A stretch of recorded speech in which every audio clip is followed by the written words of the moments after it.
আজ নিজেকে একটা প্রশ্ন করুন, আপনি এখন যেখানে আছেন সেখানে কি থাকতে চেয়েছিলেন, নাকি আপনার স্বপ্নগুলো আরও বড় ছিল? আমরা সবাই সফল হতে চাই, কিন্তু সমস্যা হলো আমরা মাঝপথে থেমে যাই। যখন প্রথম বাধা আসে, যখন কেউ আমাদের নিয়ে ঠাট্টা করে, অথবা যখন আমরা প্রথমবারই ব্যর্থ হই, আমরা ধরে নিই এটা আমাদের দিয়ে হবে না।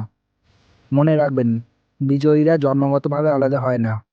তাদের আর আপনার মধ্যে একটাই পার্থক্য, তারা পরাজয় মেনে নিতে অস্বীকার করে। স্বপ্ন দেখা সহজ, কিন্তু সেই স্বপ্নকে বাস্তবে রূপ দেওয়া কঠিন। রাস্তার মাঝখানে দাঁড়িয়ে আকাশ দেখা আর আকাশে ওড়ার মধ্যে অনেক পার্থক্য আছে। আপনার পথে ঝড় আসবেই, লোকে বলবে তোমার দ্বারা হবে না, তোমার অত ক্ষমতা নেই, তুমি বড্ড দেরি করে ফেলেছো। কিন্তু সত্যটা কি জানেন? আপনার ক্ষমতা কতটুকু সেটা সমাজ ঠিক করে দেবে না, সেটা ঠিক করবেন আপনি নিজে। ব্যর্থতা কোনো স্টেশন নয়, এটি একটি সংকেত, যা আপনাকে আরও একটু পরিশ্রম করতে হবে। আপনার কৌশল বদলাতে হবে।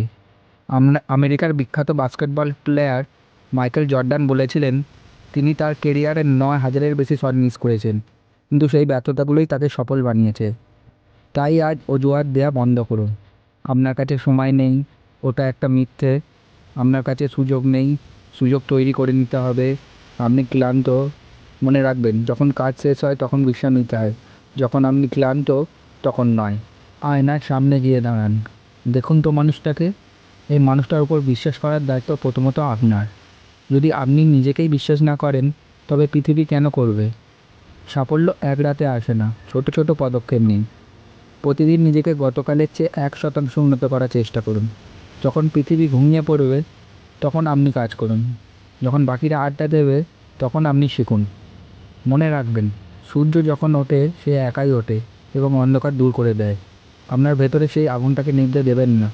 লড়াইটা কঠিন হবে, কিন্তু জয়টা হবে তার চেয়েও মধুর। সময় চলে যাচ্ছে, আজই শুরু করুন, এখনই শুরু করুন। কারণ ইতিহাস তারাই লেখে যারা শেষ পর্যন্ত ময়দানে টিকে থাকে। আপনি কি তৈরি আপনার ইতিহাস লিখতে?